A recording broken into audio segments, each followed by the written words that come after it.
कैसे हो आप सभी। आज की वीडियो में हम यूपी टेट के लिए टॉप 50 क्वेश्चन करने वाले हैं। ठीक है। और उससे पहले अगर आपने अब तक चैनल को सब्सक्राइब नहीं किया है तो चैनल को सब्सक्राइब कर लें और वीडियो को लाइक कर दें। तो चलिए आज की जो श्रृंखला है क्वेश्चनों की वो शुरू करते हैं। ठीक है। तो आज का हमारा जो पहला क्वेश्चन है वह है, बाल मनोविज्ञान के आधार पर कौन सा कथन सर्वोत्तम है।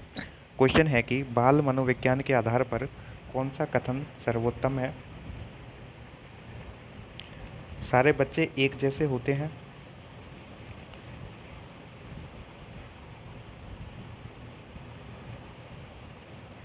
प्रत्येक बच्चा विशिष्ट होता है।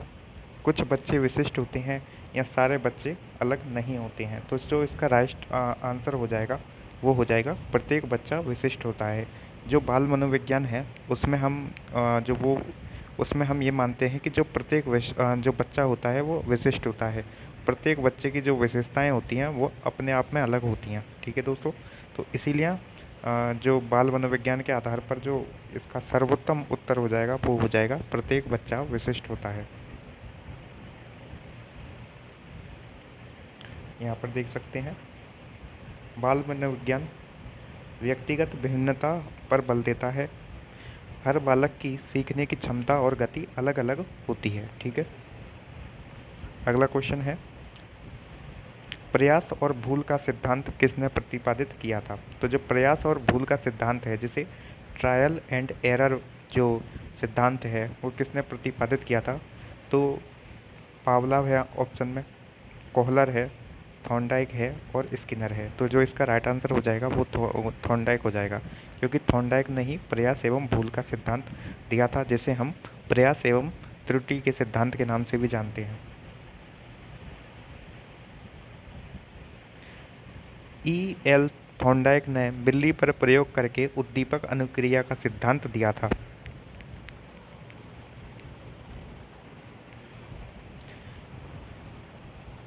पियाजे के अनुसार संज्ञानात्मक विकास का सिद्धांत का जो द्वितीय अवस्था कौन सी है। तो पियाजे के अनुसार संज्ञानात्मक विकास की द्वितीय अवस्था कौन सी है। संवेदीय पेशीय अवस्था, औपचारिक संक्रियात्मक अवस्था, पूर्व संक्रियात्मक अवस्था या मूर्त संक्रियात्मक अवस्था। तो यहाँ पर पियाजे के जो संज्ञानात्मक विकास की 4 अवस्थाएं बताई थी, तो 4 अवस्थाओं में से द्वितीय अवस्था पूछी गई है। तो इसका जो राइट आंसर है वो हो जाएगा पूर्व संक्रियात्मक अवस्था, जो कि 2 से 7 वर्ष तक की अवस्था होती है। यह अवस्था 2 से 7 वर्ष तक की चलती है। पहली जो अवस्था होती है वो संवेदीगामक अवस्था होती है, जिसकी अवधि 0 से 2 वर्ष तक होती है। बुद्धि लब्धि का गणना का सही सूत्र क्या है। तो बुद्धि लब्धि गणना का सही सूत्र क्या है। तो जो बुद्धि लब्धि की गणना का सही सूत्र है वो क्या है। तो मेंटल एज बटे करंट एज इंटू 100। मानसिक आयु बटा वास्तविक आयु गुणा 100। तो बुद्धि लब्धि का सूत्र क्या हो जाएगा, मेंटल एज बटे करंट एज इंटू 100।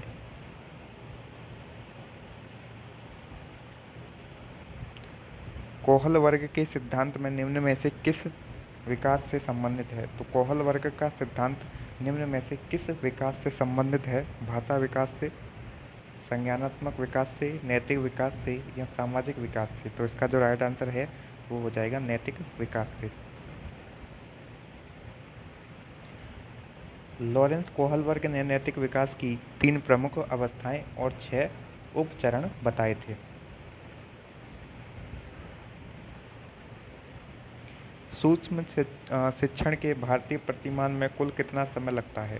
तो जो सूक्ष्म शिक्षण का जो भारतीय प्रतिमान है उसमें कुल समय लगता है 36 मिनट। NCERT के अनुसार शिक्षण चक्र 36 मिनट का होता है। ठीक है।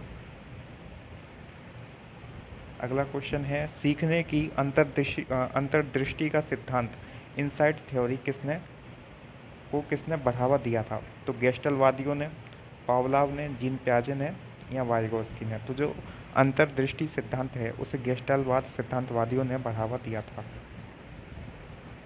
तो इसका जो राइट आंसर है ए हो जाएगा। कोहलर, वर्दीमर और कोम्फा ने गेस्टलवादी थे। कोहलर ने सुल्तान चिंपांजी पर प्रयोग किया था। बुद्धि के द्विकारक सिद्धांत का प्रतिपादन किसने किया था? थॉर्नडाइक ने, स्पीयरमैन ने, वर्नर ने या स्टर्न ने? तो इसका जो राइट आंसर है स्पीयरमैन। चार्ल्स स्पीयरमैन ने सामान्य कारक जी फैक्टर और विशिष्ट कारक एस फैक्टर बताए थे।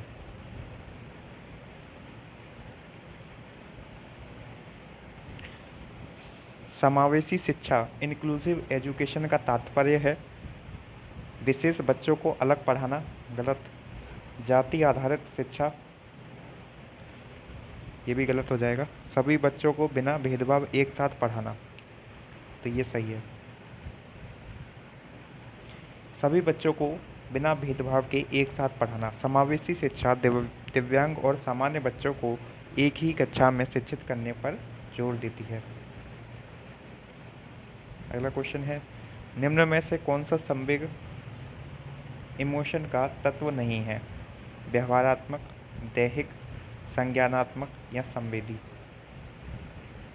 तो इसका राइट आंसर हो जाएगा संवेदी। व्यवहार शरीर की स्थिति और संज्ञान संवेग का भाग है। संवेगी अंग सूचना ग्रहण करने के माध्यम है।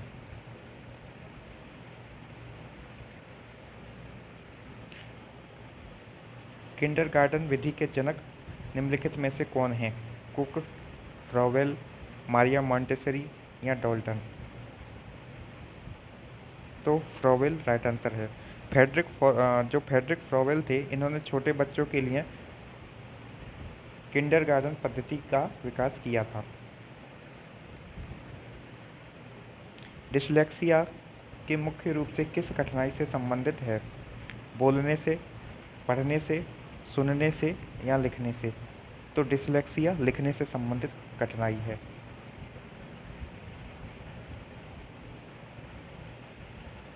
डिसलेक्सिया एक पठन विकार है जिसमें बच्चे अक्षरों को पहचानने और पढ़ने में त्रुटि करते हैं।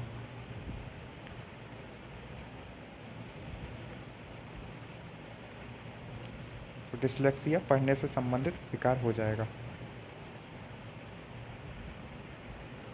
अभिप्रेरणा का आवश्यकता पदानुक्रम सिद्धांत किसने दिया था? तो अभिप्रेरणा का जो आवश्यकता पदानुक्रम सिद्धांत है, मैस्लो ने दिया था। अब्राहम मैस्लो ने मानवीय आवश्यकताओं के 5 स्तर बताए, जिसे मांग का सिद्धांत भी कहते हैं। किशोर अवस्था बड़े संघर्ष, तनाव, तूफान और विरोध की अवस्था है, किसका कथन है? जर्सील्ड का, स्टेनले हॉल का, क्रो एंड क्रो का, स्किनर का? तो ये हो जाएगा स्टेनली हॉल का। स्टेनली हॉल ने किशोर अवस्था को स्टेनली हॉल को किशोर अवस्था के मनोविज्ञान का जनक कहा जाता है।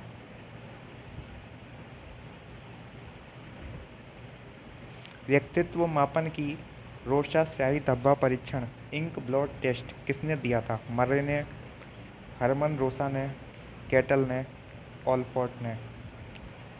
तो राइट आंसर हरमन मोशा हो जाएगा। ये एक प्रक्षेपी विधि है, प्रोजेक्टिव मेथड है, जिसमें 10 कार्डों का प्रयोग किया जाता है। क्रिया प्रसूत अनुबंधन सिद्धांत किसने दिया था? और जो ऑपरेंट कंडीशनिंग थ्योरी है, वो किसके द्वारा दी गई थी? हल द्वारा, थॉर्नडाइक द्वारा, हैगर्टी के द्वारा, स्किनर द्वारा? तो बीएफ स्किनर चूहे और कबूतर पर प्रयोग करके पुनर्वलन के महत्व को समझाया था। तो ये स्किनर द्वारा दिया गया था।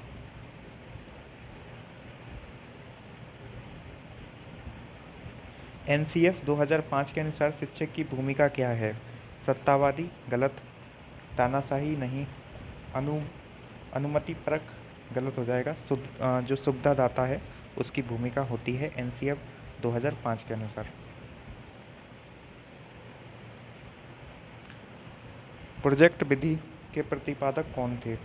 फ्रोबेल, किलपैट्रिक, आर्मस्ट्रॉन्ग या सुकरात? तो जो किलपैट्रिक हैं वो प्रोजेक्ट विधि के जनक माने जाते हैं। विलियम किलपैट्रिक जॉन डीवी के शिष्य थे। उन्होंने अनुभव आधारित प्रोजेक्ट विधि दी। बहुबुद्धि का सिद्धांत किसने दिया था? मल्टीपल इंटेलिजेंस का सिद्धांत किसने दिया था? स्टर्नबर्ग ने, गार्डनर ने, टर्मन ने या थॉर्नस्टन ने? तो गार्डनर द्वारा बहुबुद्धि का सिद्धांत दिया गया था।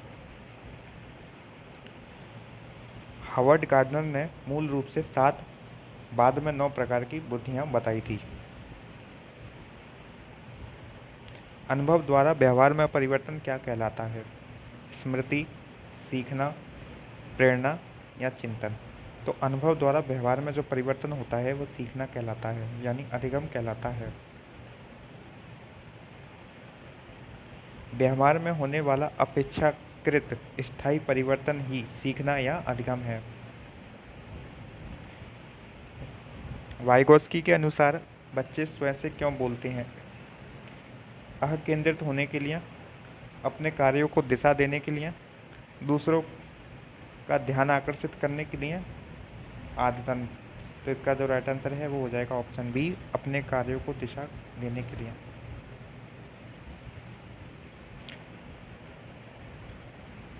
वाइगोस्की ने निजी वाक्य प्राइवेट स्पीच कहते थे जिसे बच्चा स्वयं मार्गदर्शन करता है। विकास की प्रक्रिया कैसी होती है? रुक रुक कर, निरंतर चलने वाली, अनिश्चित, केवल बचपन तक? तो जो इसका राइट आंसर है वो हो जाएगा निरंतर चलने वाली।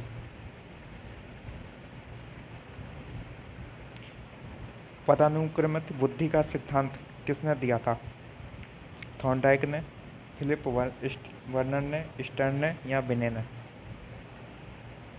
तो फिलिप बर्नर ने। बर्नर ने बुद्धि की संरचना को एक पदानुक्रम के रूप में प्रस्तुत किया।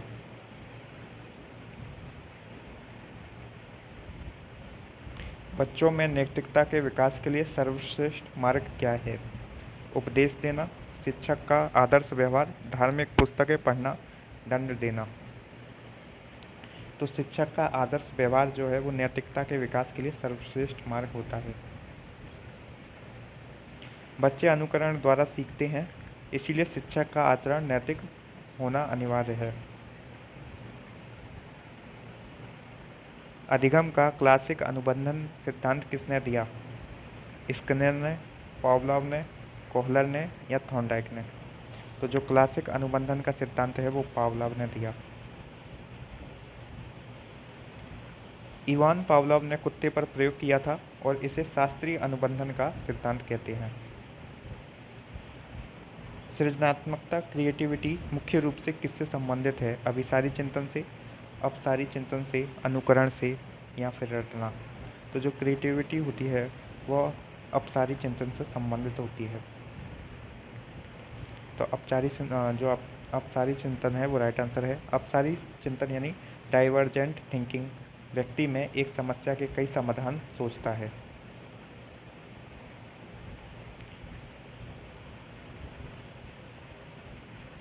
ऑपरेशन ब्लैक बोर्ड का उद्देश्य क्या था? स्कूल में ब्लैक बोर्ड देना, प्राथमिक शिक्षा में न्यूनतम सुविधाएं सुनिश्चित करना, शिक्षकों को प्रशिक्षण देना, छात्रों को मुफ्त किताबें देना? तो प्राथमिक शिक्षा में न्यूनतम सुविधाएं सुनिश्चित करना ऑपरेशन ब्लैक बोर्ड का उद्देश्य था। यह 1987 में राष्ट्रीय शिक्षा नीति 1986 के तहत शुरू की गई थी।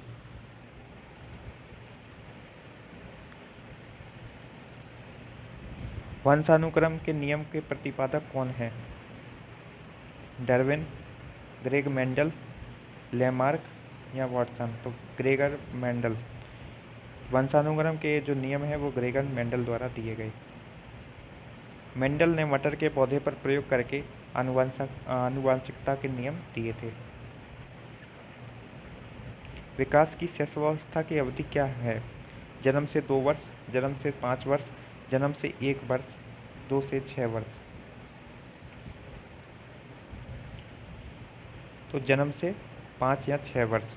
विभिन्न मनोविज्ञानों के अनुसार 5 से 6 वर्ष तक माना जाता है। इदम, अहम और परा अहम की अवधारणा किसने दी थी? युंग ने, एडलर ने, फ्रायड ने या वाटसन ने? तो फ्रायड ने। सिगमंड फ्रायड ने व्यक्तित्व की संरचना दी।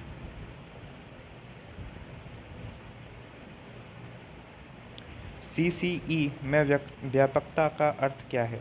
विषयों की व्यापकता, सह शैक्षिक क्षेत्रों का मूल्यांकन, समय की व्यापकता या अंकों की व्यापकता? तो सह शैक्षिक क्षेत्रों का मूल्यांकन।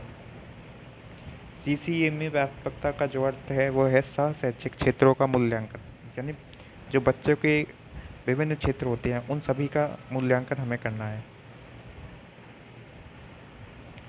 सतत एवं व्यापक मूल्यांकनों में शैक्षिक और सह शैक्षिक दोनों शामिल होते हैं, जिसमें एकेडमिक भी शामिल होता है और बच्चे की जो अदर एक्टिविटी होती हैं वो भी शामिल होती हैं।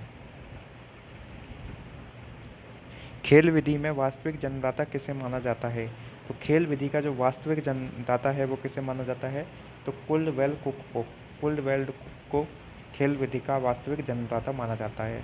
कुक ने अपनी पुस्तक प्ले वे में शिक्षा में खेल के महत्व को बताया था। तो कुक ने अपनी पुस्तक प्ले वे में शिक्षा में खेल के महत्व को बताया था। प्रतिभाशाली बालकों की बुद्धि लब्धि IQ कितनी होती है? 100 से ऊपर, 120 से ऊपर, 140 से ऊपर, 90 से ऊपर? तो 140 से ऊपर। और सामान्य कितनी होती है? 90 से और 100 के बीच में होती है सामान्य। टर्मन के अनुसार 140 से अधिक IQ वाले बच्चे प्रतिभाशाली कहलाते हैं। अधिगम अक्षमता शब्द का सर्वप्रथम प्रयोग किसने किया था? बिने ने, सैमुअल क्रिक ने, वाटसन ने या स्किनर ने? तो सैमुअल क्रिक द्वारा अधिगम अक्षमता का सर्वप्रथम जो शब्द है इसका प्रयोग किया गया था। सैमुअल क्रिक ने 1963 में यह शब्द दिया था। शिक्षण अधिगम प्रक्रिया की स्वतंत्र चर इंडिपेंडेंट वेरिएबल कौन है? शिक्षक, शिक्षार्थी, पाठ्यक्रम या स्कूल? शिक्षक स्वतंत्र चर है जबकि छात्र आश्रित चर होते हैं।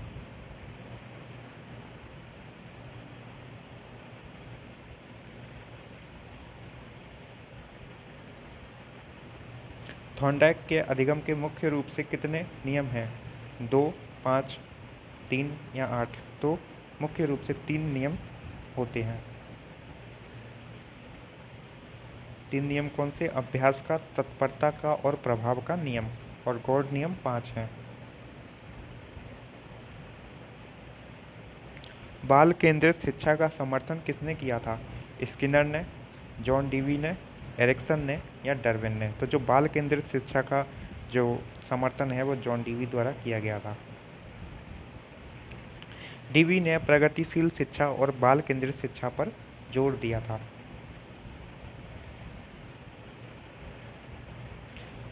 विकास की मूर्त संक्रियात्मक अवस्था का काल क्या है? 2 से 7 वर्ष, 7 से 11 वर्ष, 11 से 15 वर्ष और जन्म से 2 वर्ष। तो विकास की जो मूर्त संक्रियात्मक अवस्था होता है, जो पियाजे की जो सिद्धांत था उसमें 4 अवस्थाएं दी गई थी। जो मूर्त संक्रियात्मक अवस्था है वो 3rd नंबर की जो अवस्था होती है, इसका जो समय काल होता है वो 7 से 11 वर्ष होता है। इस अवस्था में बच्चा तार्किक चिंतन करना शुरू कर देता है।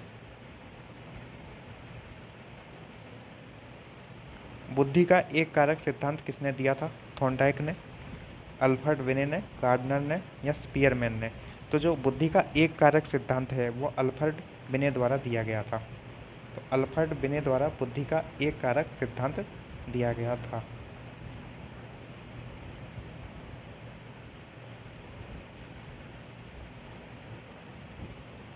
मनोसामाजिक सिद्धांत किसने दिया था? फ्रायड ने, एरिक एरिक्सन ने, बांडुरा ने या वाटसन ने? तो जो मनोसामाजिक विकास का सिद्धांत है वो किसके द्वारा दिया गया था? तो एरिक एरिक्सन द्वारा। एरिक एरिक्सन ने जीवन को 8 अवस्थाओं में बांटा है।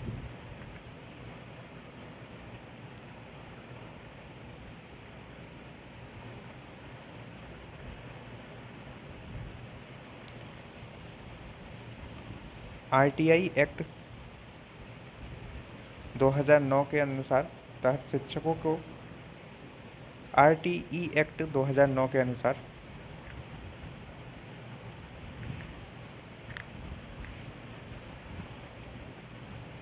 शिक्षकों के कार्य करने के लिए प्रति घंटे सप्ताह कितने निर्धारित किए गए हैं?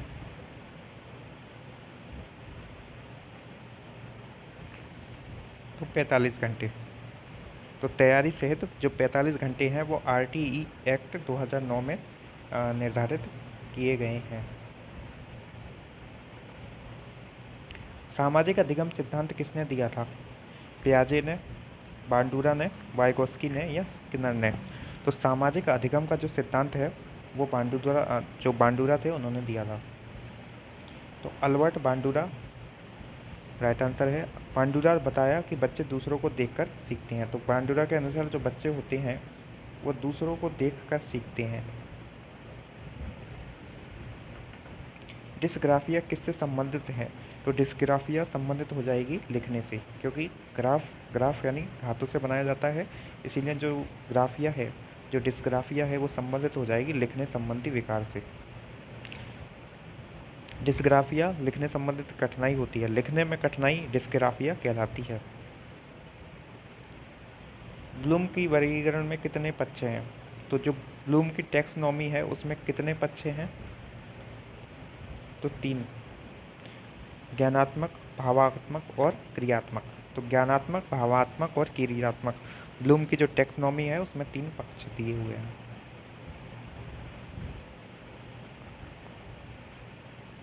आगमनात्मक तर्क में हम चलते हैं सामान्य से विशिष्ट की ओर, विशिष्ट से सामान्य की ओर, कठिन से सरल की ओर या अमूर्त से मूर्त की ओर।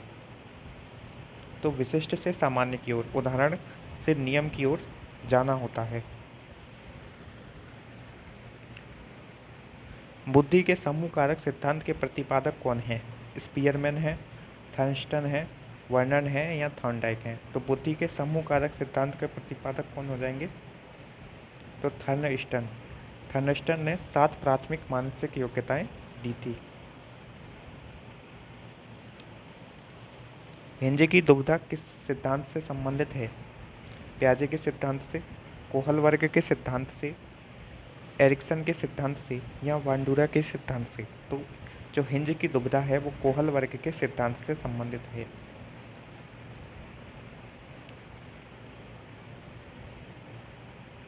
कि कोहल वर्ग ने नैतिक दुविधा को हिंज की कहानी से समझाया था, जिसमें हिंज नामक जो एक व्यक्ति होता है उसकी पत्नी है वो बीमार हो जाती है, उसके पास पैसे नहीं होते। तो ये कहानी आप लोगों ने सुनी होगी। स्केल फोल्डिंग की संकल्पना किसने दी थी? तो स्केल फोल्डिंग जिसे पाड़ कहा जाता है, तो पाड़ की जो संकल्पना है वो वाइगोस्की द्वारा दी गई थी।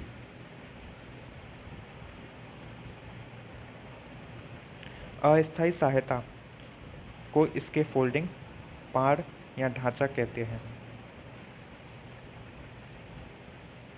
मापन का सबसे निम्न स्तर कौन सा है? क्रमिक, नामित, अनुपात या अंतराल। तो इसका जो राइट आंसर है वो हो जाएगा नामित। यह वर्गीकरण का सरल स्तर है। तो जो नॉमिनल है वो वर्गीकरण का सरल स्तर हो जाएगा। अधिगम के क्षेत्र सिद्धांत के प्रतिपादक कौन है? तो अधिगम का जो क्षेत्र सिद्धांत है उसके प्रतिपादक हो जाएंगे कुर्ट लेविन। तो कुर्ट लेविन द्वारा अधिगम का क्षेत्र सिद्धांत दिया गया था। तो कुर्ट लेविन द्वारा अधिगम का क्षेत्र सिद्धांत दिया गया था।